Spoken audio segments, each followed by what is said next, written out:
émission qui a pour vocation de mettre en lumière les talents du continent africain. Allons tout de suite à la rencontre de Brahima, un champion dans son secteur d'activité. Allez, c'est parti. Mesdames et messieurs, le moment est arrivé d'accueillir notre invité du jour. Il s'appelle Brahima Soumaré. Il est considéré comme un véritable champion du bâtiment en Afrique. C'est vraiment un plaisir de l'avoir aujourd'hui avec nous. Alors, Brahima Soumaré, bienvenue à vous. Alors, je sais que le terme champion va vous déranger. J'explique pourquoi. Tout simplement parce que lorsqu'on s'est rencontrés sur les réseaux sociaux, parce que vous faisiez du très bon travail, parce que vous montrez aux gens les constructions que vous faisiez un peu partout sur le continent africain, eh bien, moi, je vous ai qualifié tout de suite de champion. Mais vous m'avez dit, Maïssatou, non, je fais juste mon travail. Et non, monsieur Brahima Soumaré, vous ne faites pas juste votre travail. Votre travail, vous le faites, mais avec une grande implication, vous le faites et vous le faites très bien. Et voilà un exemple qu'on doit véhiculer sur tout le continent africain. Et pour la jeunesse africaine, c'est très important. Alors, Brahima Soumaré, champion du bâtiment en Afrique, bienvenue à vous. L'objectif de cette émission, le Mali a des talents, l'Afrique a des talents, c'est bien sûr d'impulser des envies à la jeunesse, de donner envie aux jeunes et bien de s'investir dans le domaine d'activité qu'ils auront choisi. Et vous êtes un exemple. Donc, parlez-nous de votre parcours. Comment vous avez commencé? Où en êtes-vous aujourd'hui? Ok, en tout cas, merci beaucoup Aïssatou de l'opportunité que vous m'offrez. Donc, je m'appelle Brahima Soumaré, j'ai 35 ans, je suis architecte. Donc, mon cursus académique a commencé avec l'école fondamentale de Bozola, où j'ai obtenu mon diplôme d'études fondamentales avec une bonne moyenne qui m'a valu quand même la possibilité d'intégrer le prestigieux lycée technique de Bamako. Donc, j'ai fait l'impact technique avec l'option technique génie civil où j'ai obtenu une mention assez bien au bac. Chose qui m'a valu quand même l'obtention d'une bourse d'études pour aller poursuivre mes études en Algérie et plus précisément dans le domaine de l'architecture. Donc, je peux vous dire que ça a été un pur hasard que j'ai tombé dans l'architecture parce que ici, à l'époque, il n'y avait pas d'école qui enseigne l'architecture au Mali ici. Donc, nous, ce qu'on voyait, c'était la prestigieuse école d'ingénierie à Bamako qu'on appelle l'ENI. Donc, je me voyais bien intégrer cette école. Mais les hasards a fait que quand j'ai obtenu le bac, j'étais parmi les premiers de l'option technique génie civil. Donc, il y avait les 3 premiers qui devaient aller faire architecture en Algérie et j'étais parmi les 3 premiers. Donc, c'était un pur hasard que je suis tombé dans le métier. Mais après, je me suis rendu compte que c'était vraiment un hasard heureux parce que j'ai su que c'est ça que j'ai toujours voulu faire sans même le savoir. Voilà, donc je suis arrivé en Algérie en 2003, précisément dans la ville de Tizi Ouzou en Kabylie, où j'ai passé 5 ans d'études d'architecture, à la suite de quoi je suis rentré au Mali pour commencer déjà à offrir aux Maliens tous les savoir-faire que j'avais acquis à l'étranger. Donc, et ça, c'était en 2008. Quand je suis revenu de l'Algérie, j'ai tout de suite commencé à faire des stages dans des grands cabinets d'architecture. Voilà, mais ce n'est pas allé loin parce que je voyais qu'on ne connaissait pas vraiment la valeur de ce que j'avais à offrir. Donc, tout de suite, voilà, donc j'ai voulu ouvrir mon cabinet d'architecture, c'était en 2010. Donc là aussi, le début était très difficile parce qu'on n'avait pas trop à joindre les deux bouts. Mais heureusement, il y avait la passion du métier qui était là. Donc tout de suite, j'ai quand même réussi à établir des connexions avec des grands cabinets de la place où j'ai quand même travaillé avec certains d'entre eux sur certains grands projets. Voilà, et là aussi, il y a eu beaucoup de déceptions. Donc, finalement, j'ai décidé de voler de mes propres ailes. Et là, franchement, il n'y avait pas de repère, en fait. Ce que vous dites depuis tout à l'heure, M. Brahima Soumaré, à demi-mot, c'est que il est quand même très difficile pour un jeune Malien de rentrer, entre guillemets, dans un secteur d'activité où il y a déjà des gens qui sont déjà placés et finalement, la main, elle n'est pas très tendue, quoi. C'est-à-dire que les gens qui sont déjà en place, tout à fait. Finalement, chacun garde un petit peu ce qu'il a pour soi et ne veut pas partager, en tout cas, aider la jeunesse à monter. C'est ça. Je crois que c'est ça qui fait un peu le mal de nous, les jeunes, surtout nous qui pensons qu'on a vraiment beaucoup à offrir à la population malienne, mais on a quand même besoin d'avoir des repères quand nous venons sur place, déjà qui nous tendent la main, qui nous aident à faire les premiers pas et surtout qui veulent nous voir vraiment évoluer sur le haut niveau. Mais seulement ici, c'est chacun pour soi, donc les anciens sont là. Ils sont bien placés, ils veulent le rester. Donc, ils pensent que nous sommes une menace pour eux, alors que c'est tout à fait le contraire, quoi. Je crois que le Mali est en chantier, le pays est vaste, donc chacun, tout le monde fait sa part à gagner dans le marché malien, quoi. Mais ils pensent exactement, mais finalement, ce fut une force pour vous parce que vous vous êtes fait tout seul. Tout à fait, tout à fait. C'est-à-dire que j'ai l'habitude de dire aux gens, aux jeunes, que tout ce que je remercie tous les gens auxquels j'ai demandé une main tendue qui me le refusaient parce que j'ai réussi à tout faire tout seul. Voilà, bien sûr, il y a, comment dire, il faut avoir une foi inébranlable, une passion sans faille et vraiment beaucoup de détermination et surtout la constance dans la détermination. Donc c'est ça qui a fait un peu ma force parce que moi, tout banalement, j'ai abordé les gens dans la rue. Hein. Franchement, quand je suis venu déjà, j'ai fait un listing des grandes sociétés immobilières aussi, des gens richissimes dans le pays qui investissent beaucoup dans le domaine de l'immobilier. Donc, j'ai cherché l'adresse. Soit je peux passer toute une journée à chercher le bureau d'une seule entreprise. Bon, voilà, quand je faisais du porte-à-porte. Il y a des gens qui m'accueillaient, d'autres qui refusaient même d'ouvrir leurs portes. Et il y a certains aussi, au début, qui m'ont refusé d'ouvrir leurs portes, mais je savais que c'était des acteurs clés de la construction au Mali. Donc, j'ai passé aussi par d'autres canaux pour les avoir. Et par finish, il y en a beaucoup qui sont devenus des clients fidèles présentement. Donc c'est important ce que vous dites. C'est-à-dire que la détermination, quand on veut rentrer dans un secteur d'activité, eh bien, on met en place une stratégie. Et vous, votre stratégie, c'est ça, c'est-à-dire que ne pas hésiter à faire, eh bien, aller dans la rue et faire du porte-à-porte, ne pas hésiter à trouver des moyens pour atteindre et puis surtout, il faut avoir un objectif et être guidé par cet objectif-là. Parce que la plupart des gens, ils n'ont pas d'objectif, n'ont pas de vision. S'il n'y a pas de vision, on va savoir dans tous les sens et au premier coup de roue seulement, c'est difficile de se relever. Mais quand on a un objectif, on a une vision claire, c'est-à-dire que les obstacles deviennent en réalité des tremplins idéaux pour se hisser, c'est-à-dire que vers les sommets. Voilà. Moi, quand je suis venu, j'ai vraiment réussi beaucoup de coups durs, que ce soit au niveau de mes confrères, aussi tous ceux à qui j'ai voulu, établir une collaboration parce que je savais que c'était des acteurs clés. Donc, je n'ai pas toujours été bien accueilli, mais je savais que j'avais un idéal, j'avais une vision, j'avais un objectif et qu'il n'y a rien qui pouvait m'arrêter, quoi. Donc, voilà. Donc, et ça tombe bien, comme on l'a dit, ça vous a donné des ailes. Et aujourd'hui, vous avez votre propre cabinet, vous êtes sollicité un peu partout sur le continent africain. Alors déjà, parlez-nous du métier, parce que quoi qu'il en soit, vous savez très bien que le bâtiment et les Africains, c'est une grande histoire. Je t'aime moi non plus sur le continent africain, notamment aussi pour la diaspora. Il y a eu énormément de problématiques autour du bâtiment concernant des individus qui ont voulu construire leur maison. Malheureusement, leur maison a été mal construite ou n'a pas été construite. Donc le bâtiment, c'est vraiment un sujet qui intéresse énormément de monde. C'est quand même un investissement énorme pour les gens. C'est des économies. Je sais que quand on parle de la diaspora, les gens travaillent des années, 20, 30 ans pour pouvoir construire leur maison et finalement, des fois, il y a des grosses déceptions. Donc, c'est pour ça que moi, je trouvais important de faire cette émission-là. Alors déjà, parlez-nous de votre métier d'architecte. Qu'est-ce qu'un architecte? À quoi sert un architecte? Quelles sont les missions de l'architecte? Ok, merci de la question. Et donc, déjà, il faut commencer à définir ce qu'est l'architecture. Malheureusement, ici au Mali, si ce n'est pas dans un passé assez récent que les gens commencent à savoir c'est quoi l'architecture. Ici, on ne connaissait pas du tout c'était quoi l'architecture. Donc, il a fallu quand même embranler le combat de l'ordre des architectes du Mali avec des jours de portes ouvertes pour pouvoir faire comprendre, c'est-à-dire à la population, que c'est le rôle de l'architecte dans la société. Au fait, l'acte de bâtir commence toujours par un architecte. Parce que le client, il a des besoins, il a un programme, il veut réaliser. Et son premier interlocuteur, c'est un architecte. Donc, il vient avec son programme voir un architecte. Voilà ce que j'ai envie de réaliser. Donc, l'architecte l'écoute attentivement. Donc, ça, c'est la toute première phase. Donc, il faut d'abord un client, ensuite l'architecte, un programme architectural, un site sur lequel ce programme architectural sera réalisé. Donc, après la première discussion avec les clients, où les clients font part de ses besoins à l'architecte, ensuite, la deuxième étape, c'est d'aller voir le site sur lequel sera réalisé le projet. Et c'est très important cette phase aussi parce que ça nous permet aussi d'avoir une idée sur les sites physiques, ses dimensions, ses formes, sa morphologie aussi, étudier un peu son environnement immédiat et même lointain dans le cadre beaucoup plus global d'un projet urbain.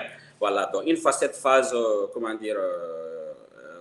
acquise, il y a une troisième phase qui vient avant même de commencer la conception, qui est ce qu'on appelle l'approche thématique. Parce que, vous savez, à l'architecture, il y a plusieurs thèmes. On construit des maisons individuelles, on construit des hôpitaux, des musées, des hôtels, etc. etc. Donc, tous ces thèmes-là, sont porteurs de concepts clés auxquels l'architecte doit prendre comme une espèce de fil conducteur qui va guider toute sa conception. Voilà, donc cette phase-là aussi elle est très importante. Donc ça, ce sont des préalables déjà avant que l'architecte puisse commencer à faire ses travaux de conception pour donner satisfaction à son client. Donc maintenant, cette phase aussi de conception a des étapes. La première des étapes, c'est ce qu'on appelle la phase APS, l'avant-projet sommaire, c'est-à-dire que le programme architectural est là qui exprime les besoins du client. On a un site, maintenant il faut commencer à concevoir. Donc, les premières ébauches, les esquisses, donc on va définir la forme du bâtiment avec le programme que le client a donné, tout respecter les différents espaces avec leur configuration, leur corrélation, les dimensions et aussi un devis estimatif à peu près combien va coûter le projet. Donc, une fois que le client aura validé cette phase, on passe à une deuxième phase qu'on appelle la phase APD, c'est-à-dire que l'avant-projet est détaillé. Donc, c'est dans cette phase que tous les détails techniques du projet seront définis, que ce soit les matériaux qu'on va utiliser, les systèmes constructifs qu'on va adopter et également aussi le coût définitif du projet. Donc ça, c'est la deuxième étape. Ensuite, il y a une troisième étape qui consiste à l'élaboration d'un document qu'on appelle DAO, c'est-à-dire dossier d'appel d'offres, qui va servir à recruter une entreprise professionnelle pour réaliser le bâtiment. Donc ça, ce sont les trois phases clés. D'accord. Ça veut dire que la plupart des gens, en tout cas beaucoup de gens qu'on peut côtoyer, eux vont directement au DAO, c'est-à-dire qu'à la phase où ils font appel à un constructeur en leur disant voilà, moi j'aimerais construire ma maison, voilà des plans et faites quoi. Oui, bon, malheureusement souvent, c'est-à-dire qu'ils sautent des étapes. Il y en a qui ne connaissent pas, ils peuvent sauter des étapes, mais il y en a aussi qui font délibérément, mais souvent au détriment de la qualité de leur ouvrage, et aussi souvent il y a vraiment des déceptions derrière. Mais même souvent quand ils viennent voir, c'est-à-dire que un entrepreneur quand même qui a une certaine, qui est vraiment professionnel, l'entreprise c'est que la première étape c'est un architecte. Et soit vous allez trouver qu'il y a des entreprises qui ont soit au sein de leur entreprise un architecte ou qui ont des partenaires architectes auxquels ils font appel, qui font tous les travaux préalables de conception, de pièces techniques. Ensuite, et la phase réalisation, ils vont s'occuper de ça. Mais la plupart des gens préfèrent par cupidité. Ils préfèrent sauter les étapes en pensant que ça va leur coûter moins cher. En pensant que ça va leur coûter moins cher, alors que finalement, à la fin, ça va leur coûter plus cher parce que le travail sera mal fait, quoi. Et effectivement, après, il y a de grosses désillusions derrière parce que c'est quand même malheureux parce que souvent, surtout les malins de la diaspora, on sait à quel point ils souffrent à l'étranger. Donc, c'est-à-dire que l'argent n'est pas gagné facilement. Maintenant, si vous venez dilapider ça dans des projets immobiliers vraiment qu'on ne serait même pas qualifié, quoi, parce que c'est plus que médiocre. Après, c'est de grosses déceptions, quoi. Maintenant, s'ils ont ils passent par les vrais interlocuteurs, c'est-à-dire des professionnels dans les domaines, et puis je pense qu'ils seront satisfaits de leur investissement, quoi. Mais souvent, ils veulent faire aussi des économies. Ils préfèrent passer par des maçons, et puis malheureusement, voilà, quoi. Donc voilà, c'est important de le dire aujourd'hui aux téléspectateurs qui nous regardent. Passer par un architecte, suivre le process normal, eh bien, ça vous fera gagner du temps et de l'argent. L'architecte, c'est l'élément clé de l'acte de bâtir. Une fois que vous passez par un architecte, parce que l'architecte, ce que les gens oublient souvent, c'est que l'architecte est là pour défendre l'intérêt du client. Nous, c'est vraiment notre mission principale. On offre du plaisir, c'est-à-dire aux clients, parce que quand même, nous avons été formés pour pouvoir répondre aux aspirations, donner, c'est-à-dire aux fantasmes de nos clients. Mais au-delà de ça, c'est-à-dire qu'au-delà de l'intervention de l'architecte, il y a d'autres intervenants aussi, qui sont très techniques, auxquels les dialogues entre eux, les clients, ce serait très, très difficile parce que ce sont des aspects techniques que là, le client, il n'est pas formé, c'est-à-dire qu'il ne comprend pas. Ce sont des langages qu'il ne comprend pas. Si l'architecte peut comprendre ce langage, donc c'est pour ça qu'il faut toujours passer par un architecte, que ce soit dans la phase conception, que ce soit dans la phase réalisation, parce qu'il doit avoir un suivi derrière. L'architecte, il est là, comme je dis, au début, au milieu ou au bout du processus. Et c'est dans l'intérêt du client parce que voilà, ça ne sert à rien de dépenser, c'est-à-dire que les projets de toute une vie, c'est-à-dire que mettre tout l'argent qu'on aura gagné pour, c'est-à-dire que dilapider ça comme ça dans des constructions franchement très médiocres. Voilà, quand tu rentres dans ta bâtisse, tu sens que voilà, ça ne va pas, quoi. C'est parce que toi tu voulais. Vous, en tant qu'architecte, vous avez pour mission de superviser l'entièreté du projet. Ça veut dire que tout le processus doit être piloté par l'architecte. Comme j'ai dit, la première phase, c'est la phase conception. Ensuite, il y a la phase sélection, de l'entreprise d'exécution et il y a la phase suivi. Voilà, parce qu'un entrepreneur, tout compte fait, excusez-moi d'expression, c'est un commerçant. Lui veut faire le maximum de profit.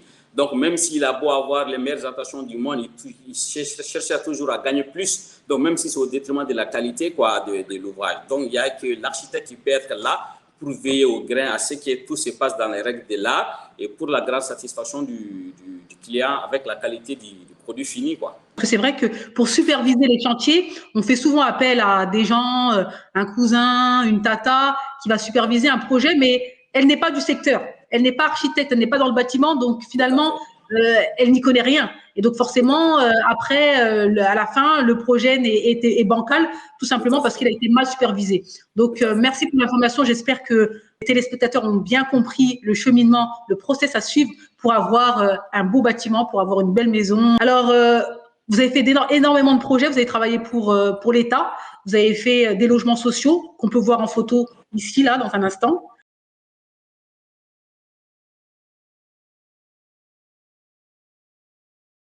Donc, qu'est-ce que vous avez fait dans ce projet?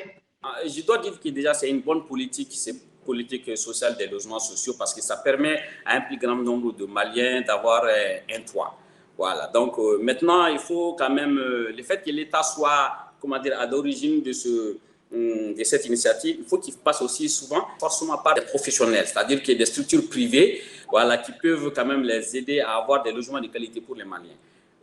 Donc, c'est dans ce cadre-là que, c'est-à-dire qu'il y a un grand programme qui avait été lancé au temps du président Ibeka, où, c'est-à-dire qu'il y a beaucoup de promoteurs qui se sont retrouvés à l'hôtel Radisson pour la signature de contrat, parce qu'il y avait une politique du président de 50 000 logements.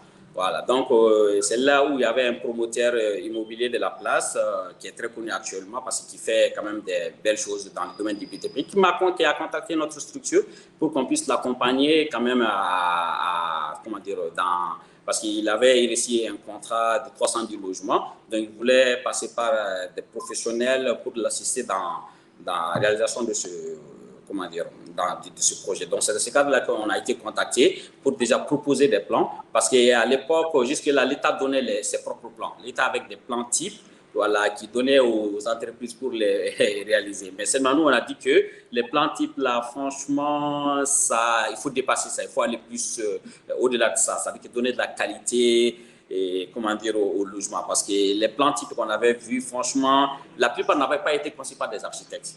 Parce qu'au sein Oui, donc ils des sont structures mal agencés, ils sont mal pas. agencées, voilà. Parce que vous savez, comment dire, le cadre de vie a un impact, c'est-à-dire que sur psychologique sur ceux qui vont habiter dans ces bâtiments-là. Donc, nous, on a été formés pour pouvoir comment dire, apporter le confort nécessaire au bien-être des gens. Voilà, c'est inclus dans notre formation. Maintenant, l'autre, ceux qui viennent dessiner, par exemple, la plupart, quand vous allez dans la structure étatique, ce sont des dessinateurs de bâtiments qui sont là, souvent, auxquels on fait appel pour faire des agencements.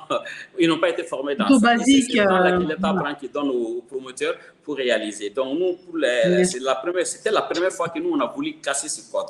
Mais il a fallu vraiment une bataille de longue haleine pour que l'État accepte finalement qu'on puisse proposer des plans, c'est-à-dire que pour comment dire, améliorer la qualité des logements sociaux, c'est-à-dire au Mali. Et ça a été vraiment un grand succès parce que le ministre de l'époque, quand il est venu pour faire la réception provisoire des bâtiments, hein, la première phrase qu'il a dit, que, mais attends, pourquoi ici c'est différent par rapport aux autres? On sent quand même qu'ici ça a été bien réfléchi, tout ça, parce que voilà, bon, nous, ça nous a fait quand même chaud au cœur parce que, Ah, mais bien sûr. voilà, notre Il a effort a reconnu été. votre travail Voilà, et votre effectivement, utilité effectivement. surtout. Donc, donc, mais de plus en plus maintenant, l'État demande aux promoteurs d'apporter eux-mêmes leurs plans. Et puis, bon, je crois que maintenant, ça a quand même apporté une certaine amélioration dans l'acte de bâtir les logements sociaux au Mali, quoi. Vous avez fait des logements sociaux, mais vous êtes plus spécialisé pour les bâtiments privés. Donc, je vais laisser aux téléspectateurs le soin de regarder quelques photos de vos constructions, de vos produits que vous avez supervisés. Vous avez déjà dessiné puis supervisé.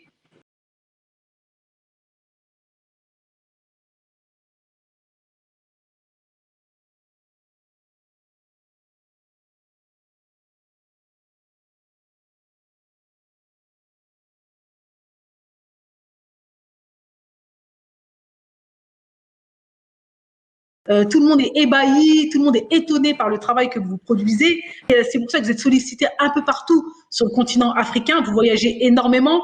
Je sais que vous avez des projets en cours un peu partout. Je sais que vous allez au Congo, vous allez au Cameroun, je crois aussi, en Côte d'Ivoire. Donc parlez-nous un petit peu déjà de votre inspiration, de votre talent. Comment vous avez fait pour le cultiver? Au fait, vous savez, tout architecte a, comment dire, a ses côtés artistiques qui sommeillent en lui. Mais la difficulté, c'est de pouvoir, comment dire, réveiller ce côté artistique qui est, comment dire, fondamental pour pouvoir parler d'architecte avec grand A.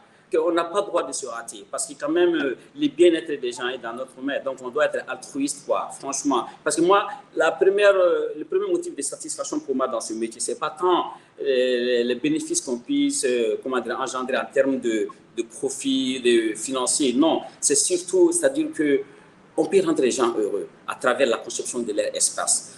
Bien sûr, et c'est ce qui fait la différence entre deux personnes. Une personne passionnée, une personne qui pense à l'autre lorsqu'elle fait son travail, eh bien forcément, se donnera beaucoup plus qu'une autre personne qui pense au rendement financier.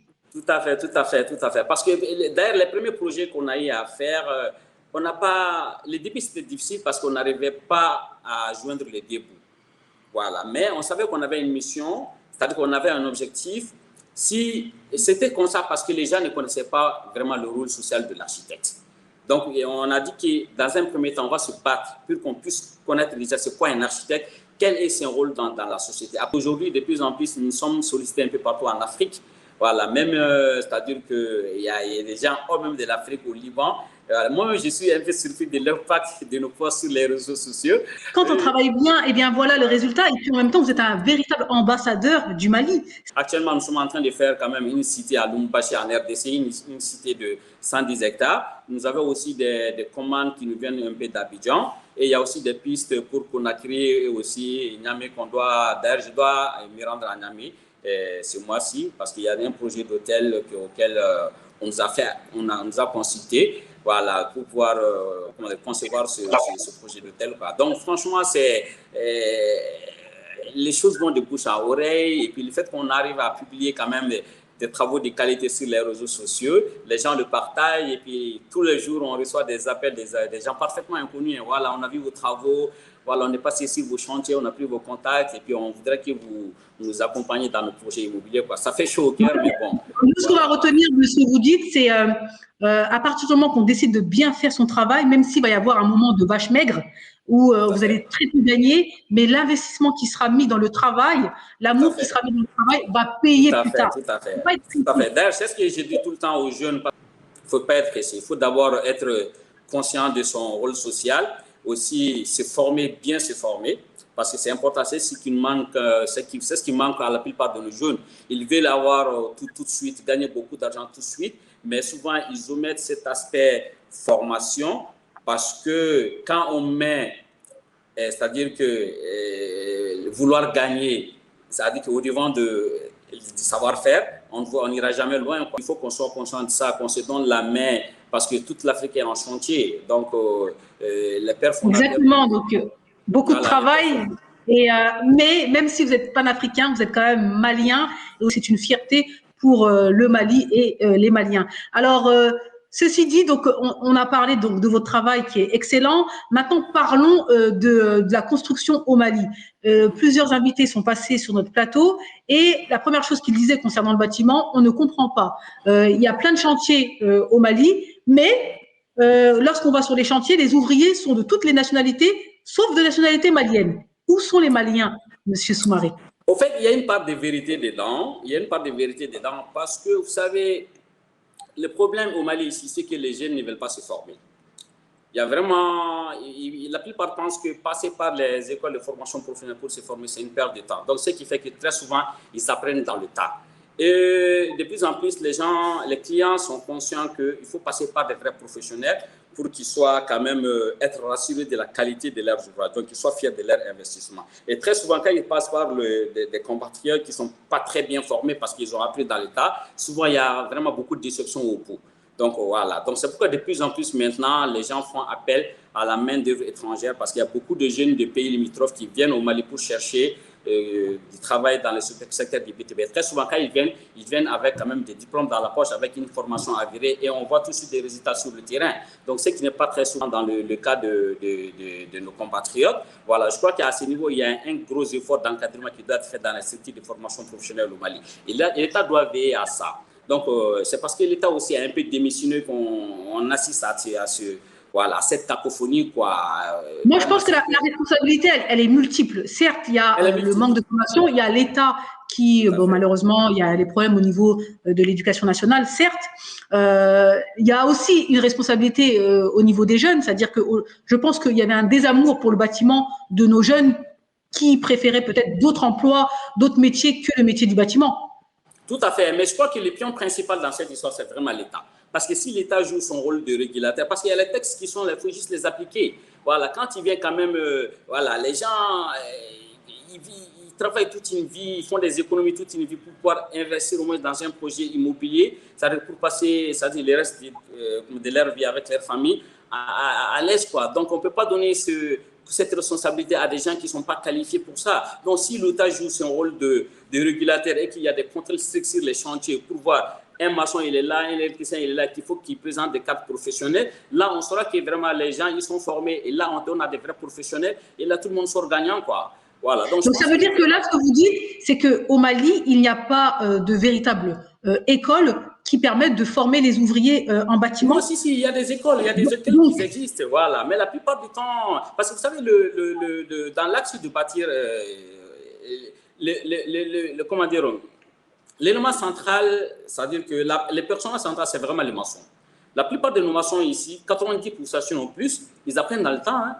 Ils apprennent dans le tas. Donc, ils ne passent pas souvent par des écoles de formation professionnelle pour se former et ensuite venir sur le marché de l'emploi. Ceux qui vont un peu dans les écoles de formation professionnelle, c'est ceux qui font, c'est-à-dire qui vont dire dans le domaine de l'électricité, un peu aussi la plomberie, la construction métallique, voilà. Mais ça, ça vient après. Mais il y a déjà des travaux de gros œuvres qui sont là, voilà, et c'est le maçon qui gère ça. Mais souvent, très souvent, ils ne sont pas formés. Ils ne sont pas formés. Donc, c'est ça qui fait que souvent, c'est difficile. Même nous, les architectes, souvent, on a beaucoup de difficultés souvent à faire des suivis sur le chantier parce que c'est vrai que le suivi il est important, mais celui aussi qui a la main à la tâche, s'il n'est pas assez bien outillé, c'est-à-dire qu'il n'a pas reçu les formations nécessaires pour pouvoir faire correctement son travail. Donc, vraiment, il y a beaucoup de difficultés, quoi. Donc, c'est vraiment difficile, quoi. J'entends ce que vous dites, M. Soumaré. Donc, vous dites qu'il y a des écoles au Mali, en même temps qu'il y a 90% des maçons qui ne sont pas formés. Donc, qu'est-ce qui se passe? Les écoles, finalement, elles sont vides alors? Bon, ils ne sont pas totalement vides parce que, voilà, quand je dis que excusez-moi, quand je dis que les responsabilités sont multiples, c'est que après, il faut que nos jeunes comprennent que pour pouvoir trouver un emploi aujourd'hui et éviter d'être concurrencés par la main-d'œuvre étrangère, il faut se former. Donc, il y a une prise de conscience de ces jeunes de se dire, eh bien, il faut que j'aille me former. Tout à fait, tout à fait. Ils ne sont pas conscients. C'est pourquoi je vous ai dit au début qu'ils pensent que souvent que c'est une perte de temps. Vous voyez, donc toutes ces années qui vont passer sur les bancs de l'école, qui ne vont pas gagner de l'argent, donc pour eux, c'est une perte de temps, quoi. Ils sont pressés. Ça veut dire qu'il y a un devoir de sensibilisation à effectuer auprès de la jeunesse, à savoir la formation, c'est la clé de la réussite. Tout à fait, tout à fait, tout à fait. Parce que même pour pouvoir, intégrer ces écoles de formation professionnelle, il faut atteindre d'abord un certain niveau d'études pour prétendre accéder à ces écoles. Ben, la plupart des gens, ils n'atteignent même pas ce niveau d'études. C'est vraiment du gâchis. Voilà. La population malienne, elle est jeune, mais quand elle n'est pas formée, on dit que l'avenir d'une nation repose sur la jeunesse. Mais quand c'est une jeunesse qui n'est pas formée, on ne peut pas aller de l'avant, quoi, franchement. Et moi, Dieu merci, j'ai quand même la chance de pouvoir voyager beaucoup. Et même quand je vais dans les pays limitrophes, des pays, c'est-à-dire lesquels on a eu les indépendances ensemble, mais qui sont à un certain niveau de développement. Franchement, mais parce qu'il y a la formation, c'est-à-dire qu'il y a la discipline, les jeunes veulent se former, ils veulent vraiment, faire quelque chose pour leur pays, pour leurs personnes et leur famille aussi, voilà. Mais la plupart du temps ici au Mali, c'est difficile, quoi, c'est vraiment difficile. Pourquoi nous, on a vraiment cette responsabilité d'être des exemples pour la jeunesse, quoi, et on fait tout pour, quoi, voilà. Donc aussi, il faut que les différents ordres, professionnels puissent bien s'organiser pour défendre leurs intérêts et aussi faire en sorte c'est-à-dire que les terrains soient préparés pour les jeunes qui viennent dans le marché de l'emploi. Mais comme j'ai dit, chacun pour soi, quoi. Donc, il y a un certain comment dire, égocentrisme qui fait qu'on ne passe pas forcément aux autres, à ceux qui viennent, aux jeunes frères qui viennent après nous. Donc, il faut les laisser, comment dire, à leur compte comme ça, sans repère. D'accord, donc le message est bien passé concernant la jeunesse malienne. Il est important qu'elle se reprenne, en tout cas qu'elle se prenne en main, qu'elle se forme pour pouvoir, encore une fois, travailler dans les chantiers. Il y a d'énormes besoins. C'est dommage de faire appel à une main-d'œuvre extérieure alors qu'on a une énorme jeunesse ici au Mali. Alors, vous concernant Monsieur Soumaré, alors quels sont les prochains gros projets à venir en conclusion de cette interview? Oui, ce qui est important pour le développement de nos villes, c'est qu'il faut avoir une planification d'ensemble. Ce n'est pas uniquement des projets isolés, des villas, des meubles. Il faut penser beaucoup plus global, c'est-à-dire que dans tout ce qui est, comment dire, stratégie, des planifications urbaines. Donc, de plus en plus maintenant, nous portons nos, comment dire, nos conceptions sur la conception des villes entières, quoi, ce qu'on appelle les nouvelles villes. Je crois que c'est ce qui est à la mode aujourd'hui, maintenant dans le monde entier. Ça se fait un peu partout, que ce soit dans les pays du Golfe, en Europe aussi avec les écoquartiers, les écocités, et même de plus en plus en Afrique. Voilà. Et même le Sénégal est en train de construire quand même 2 villes avec Djamnaïdjo et aussi le projet de Con City. Donc je pense qu'il faut aller vers ça, quoi. Donc à l'époque, nous, on avait quand même proposé des projets comme ça aux autorités maliennes, mais malheureusement, nous n'avons pas été, comment dire, accompagnés parce que non seulement on avait conçu le projet, mais on avait fait les démarches aussi pour pouvoir trouver des investisseurs pour pouvoir investir dans ce projet-là. Et Dieu merci, on était même parti jusqu'en Arabie Saoudite pour avoir des investisseurs qui étaient prêts à nous accompagner. On avait même signé un protocole d'accord. Voilà, mais ça...